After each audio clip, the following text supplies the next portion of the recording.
સાબરકાંઠા જિલ્લાના હિંમતનગરમાં ગઈકાલે વરસેલા 2 ઇંચ વરસાદે ઠેર ઠેર પાણી કરી દીધું હતું તો અનેક જગ્યાએ પાણીની લાઈન બેસી જતા અનેક વાહનો પણ ફસાયા હતા।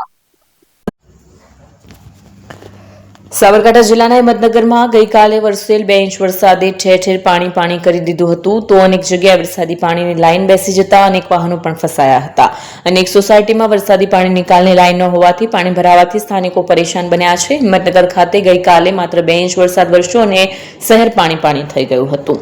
વરસાદી લાઈન કે જે નવીન બનાવવામાં આવી હતી તે બેસી જતા ઠેર ઠેર ખાડા પડવાના પણ બનાવો બન્યા, વાહનો પણ ફસાયા। ત્યારે આજે પણ કેટલીક જગ્યાએ પાણી ભરાયા અને પાલિકાની ટીમ દ્વારા ખાડા પૂરવાની કામગીરી પણ હાથ ધરાઈ। હિંમતનગરમાં નવા સમાવિષ્ટ વિસ્તાર અને બેરણા રોડથી 1.5 કિલોમીટર રોડ 2.5 કરોડમાં ખર્ચે કેપ્ટન એજન્સીને કોન્ટ્રાક્ટ આપવામાં આવ્યો છે। ત્યારે કામગીરી મંથર ગતિએ થતા કામને લઈને સ્થાનિકોને ભોગવવું પડ્યું છે।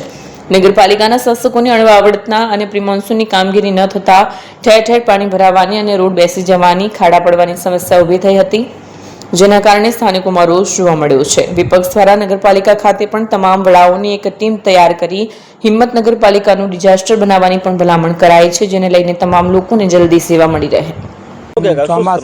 ચોમાસામાં હમણાં શરૂઆત હમણાં જ થઈ છે। 2 કલાક વરસાદ પડ્યો, એમાં તો બેનાડો પર એટલું પાણી ભરાઈ ગયું છે અને જે લાઈન ગોડી તે બધું અંદર પાણી અંદર બધું ઉતરી ગયું, એટલે જવા આવવાનો રસ્તો બિલકુલ રહેતો નથી।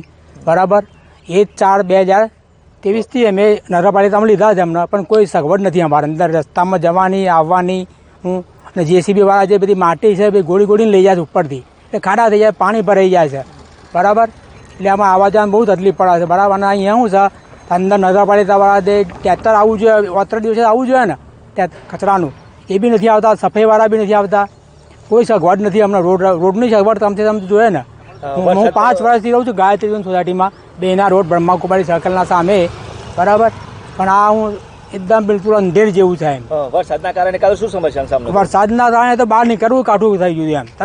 બધું માટી બધી અંદર ઉતરી જઈ, જે પાઇપલાઇન કરી હતી એને દબાણ બરાબર કર્યું હતું, બધું ચોમાસામાં ઉતરી જવાની હતી જ આ તો હું અંદર, એટલે આવવા જવામાં બહુ તકલીફ પડી એમ। આ તો મારું નામ કાંતિભાઈ પરમાર, ગાયત્રી સોસાયટીમાં રહું છું। બરાબર, 19 નંબર। એપી જ્વેલર્સ સાબરકાંઠા અરવલ્લી જિલ્લાનો વિશાળ એકમાત્ર શોરૂમ પ્રાંતિજ ખાતે આવેલ છે।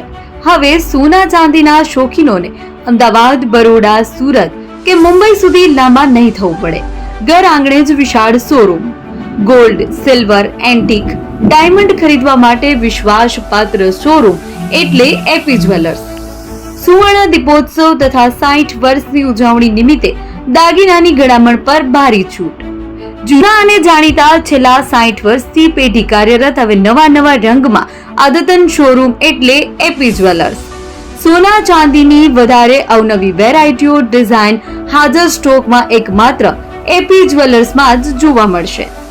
મંગળસૂત્ર, બ્રેસલેટ, બંગડી, એન્ટિક સેટ, પાટલા, વીટી સહિતની અવનવી હાજર ડિઝાઇન સાથે સેટ તથા ઓર્ડર ઉપર બનાવી આપવામાં આવશે। તો આજે જ એપી જ્વેલર્સ શોરૂમની મુલાકાત લો અને મનગમતા દાગીના ખરીદો। વડીલો તથા વિકલાંગો માટે લિફ્ટની સુવિધા તો ખરી જ, લગ્નના ઓર્ડર માટે સ્પેશિયલ રૂમની સુવિધા। સ્થળ સોનીવાડા નાકા, નવા બજાર, પ્રાંતિજ, જિલ્લા સાબરકાંઠા। Mobile number 9903 04400। હિરેનભાઈ સોની।